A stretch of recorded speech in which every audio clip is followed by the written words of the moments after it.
So we're now going to go to Caitlin Collins. And Caitlin is a writer, an editor, and a supporter of women's rights. And she has signed the Declaration on Women's Sexist Rights and is coming on to talk a bit about that, but also to talk about the title of Caitlin's talk is The Language That Lies, Weaponising Words. I signed because I'm furious about what's happening, that half the human race is under attack by the deluded zealots of the so-called trans rights movement. But actually, it's worse than that. It's much worse than that. Our children are under attack. And I mean, as Jenny reminded us all, I mean, this is just horrific. And what's really incredible to me is that so many people are going along with something that is so obviously wrong. I mean, that's just staggering. So that's a question that I have and that I like to ask people. Why are people going along with an ideology that's so obviously deluded and dangerous?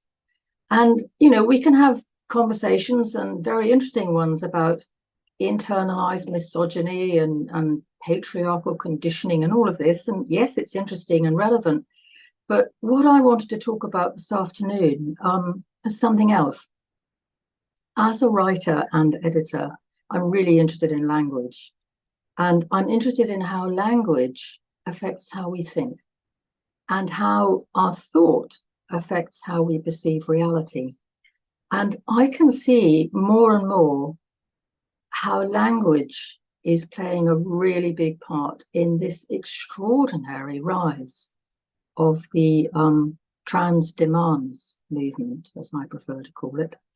We need to be able to say what we mean. And the thing is that not only are supporters of the trans demands movement trying to silence us by threatening and punishing those who speak out, but more than that, they're weaponizing words. They're changing the meaning of the words that we use, so they no longer mean what we want them to mean. And I believe that there is a deliberate strategy of distorting language in order to confuse and deceive people, along with promoting lies. And if you repeat lies often enough, those lies can worm their way into people's minds to change people's views about reality. So I pulled out some examples for this afternoon, and these are just a few very simple examples, and I'm sure everybody here will think of many more examples. But let's just start with the phrase trans rights. It sounds great, doesn't it? It sounds absolutely fine. You know, a marginalized group of people asking others to respect their rights. But when you think about it, what are trans rights? Trans people are already protected by the same rights that protect us all. Trans rights are really men's demands. They're not even men's rights. You sometimes hear people saying the trans rights movement is a men's rights movement. It isn't, because trans rights are not rights at all. They're men's demands. And they're mainly demands that men should be allowed to usurp or kind of invade women's rights and enter protected spaces set aside for women. So the so-called trans rights movement, I'm more and more moving away from calling it that. I'm calling it a men's demands movement or a trans demands movement. And then what about the claim that gets repeated again and again like a mantra, trans women are women? No, they're not. Trans women are men who wish to be identified as women. And the only way that we can say that they're women is by redefining the word woman to refer to some sort of fantasy of personal identity. So trans woman is actually a political term. Calling men women removes the distinction between the sexes. So the whole concept of women's rights is lost, along with our right to protected spaces that keep men out. And people who aren't up to speed with this kind of double speak, this sort of new speak, hear the term trans woman, and they hear the woman part of it. And they assume, quite reasonably, that it means woman, because that's what it says. They may even think it means a woman who wants to identify as a man. So if you ask members of the public if trans women should be allowed into women's spaces, they may very well say yes. But if you ask them if men pretending to be women should be allowed into women's spaces, they'll say no. So we've got public opinion being manipulated by this politically motivated, dishonest language. So again, I prefer to use the more truthful term, trans-identifying man. So everybody knows what we're talking about. Then we've got the term cis woman, which is something that really just it enrages me. So they say it means a woman whose gender identity matches her assigned sex. Well, what the hell does that mean? Cis is actually an offensive term. And again, it has political implications. This term cis is a prefix, just as trans is a prefix that is attached to the word woman. And the point of it is to give the misleading impression that there are two kinds of women, equally valid, cis and trans. I mean, this is emphatically not the case. So again, I prefer to stick to the term woman, which has been around an awful lot longer than the trans demands movement. Then we've got the claim that sex is assigned at birth, which we all know is nonsense. It isn't like sticking a sorting hat on a child's head to assign it to Gryffindor or Slytherin or something. Sex is observed at birth. We all know that. It's observed at birth or even earlier in the womb, having been set at conception. It's a biological fact. It refers to whether an individual's body is set up to produce sperm or eggs. And mammals can't change sex. Clownfish can, we're often told that, but humans aren't fish. Claiming that sex is assigned is another political ploy. It's a ploy to deceive people into believing that there could be mistakes, that sex could have been wrongly assigned, and also into believing that people can choose and change their sex because, hey, it's only a label. One or two more here. This word inclusive that's bandied about so much now, it sounds nice and friendly, doesn't it? Except it now means exclusive. A space described as inclusive, you can bet your bottom dollar, to use an American phrase, will exclude anyone who doesn't go along with the trans demands movement. Women who don't want to share their single-sex protected spaces with men will be excluded. And possibly, if you're really lucky, you'll get offered re-education. This is happening in political parties in the UK. Labour, the Lib Dems and the Greens are particularly badly affected, with calls for people expressing so-called transphobic views to be expelled or re-educated. And we have in the UK the chief executive of the Edinburgh Rape Crisis Centre, who is a man masquerading as a woman, has publicly stated that women who are bigoted, that's his word, for traumatized rape victims who don't want a bloke helping them, these bigoted women should be re-educated as part of their treatment. Another redefined word that's worth visiting is the word kind, as in just be kind. Again, it's a political thing. This slogan, just be kind, is promoted on placards by trans demand zealots at every opportunity. Except what it really means is be kind to everyone except women who speak up for their rights. But just be kind is a great slogan. And the trans demands movement were very, very quick to claim it and the moral high ground that goes with it. It's not an accident that they've taken this on, because you see just be kind and you think, oh yes, these must be the good guys. It's a political statement. And I'm nearly at the end here, but I just wanted to put in a couple of blatant lies that are often repeated. So the first one I wanted to mention is, it never happens. And this again is a deliberate lie that is being used to undermine women's insistence on our right to women-only spaces.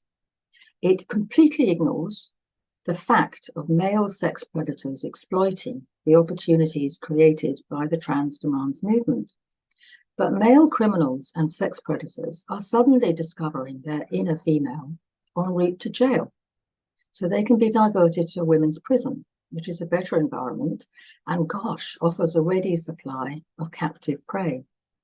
And I think we can all give huge thanks here to the Scottish sex offender whose real name is Adam Graham, but was calling himself Isla Bryson, who brought this scandal to the public's attention. Was it last year? It was not so long ago. He didn't mean to do us a favour, but he scored a spectacular own goal for the Trans Demands team when he alerted people to what was going on in Scotland.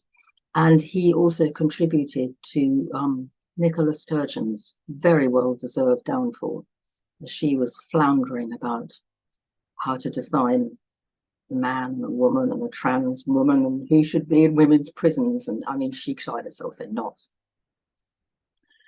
And then the other lie I wanted to highlight follows on from this. And that's the lie that we get told, which is, you're saying that all trans women are sex predators, which depicts us as being horrible bigots. Except it's a lie, because we're not saying that. Nobody's saying that. We're saying that all trans women are men. And we aren't saying that all men are sex predators. Of course not. Of course that men are not sex predators. It's rubbish. But women's protected spaces were set up all over the world to exclude all men, because a sign on the door saying nice men can come in, but sex predators, please keep out, isn't going to work. I've left pronouns for last. Pronouns is something that really gets me going. Anyone who attends group meetings on Zoom or in real life will sooner or later be required to share pronouns. And for those of us who are more self-controlled than I am and can resist the temptation to go off pop, we can seize this as an opportunity.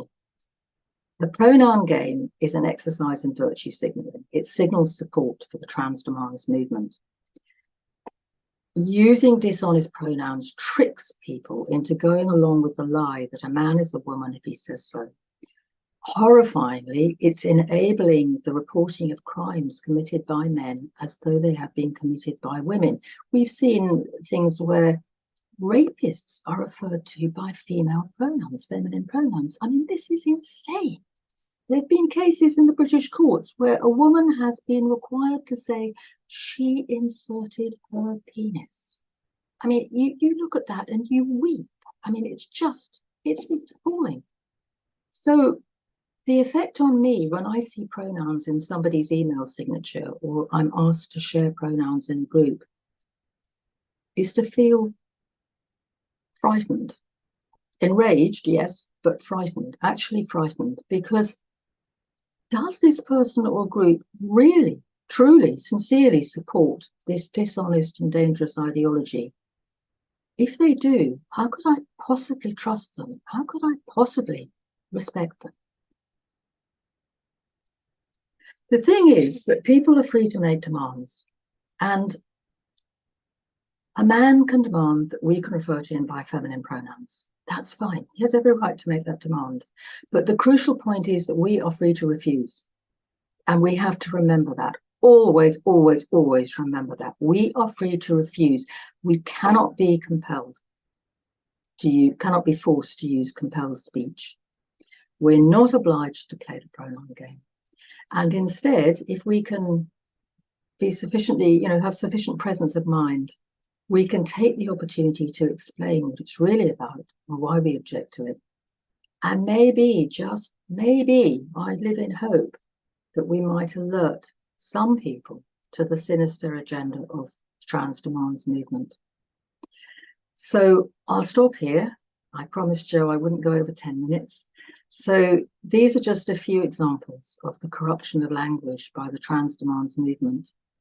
I'm sure everyone listening today can think of lots more. This is a war on women, and it's a war on children.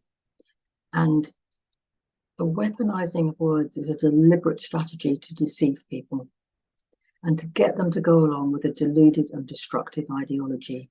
And I believe that one of the most important ways that we can all, every one of us, can fight back is by pointing out lies when we come across them and insisting on accuracy and honesty at every opportunity.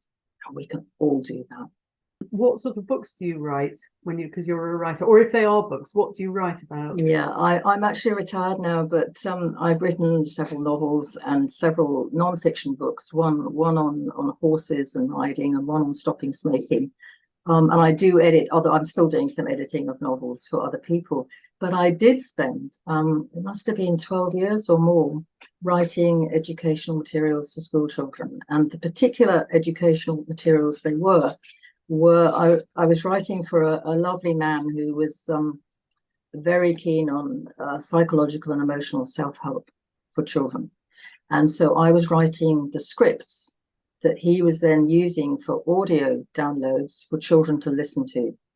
And they were under various topics, and so the children could choose a topic, and then they would listen to this man who had a wonderful speaking voice, just reading through one of my scripts that would then give the children tools to help themselves. And the beauty of it was that they didn't have to go to the school counsellor, nobody need to know that they were doing it.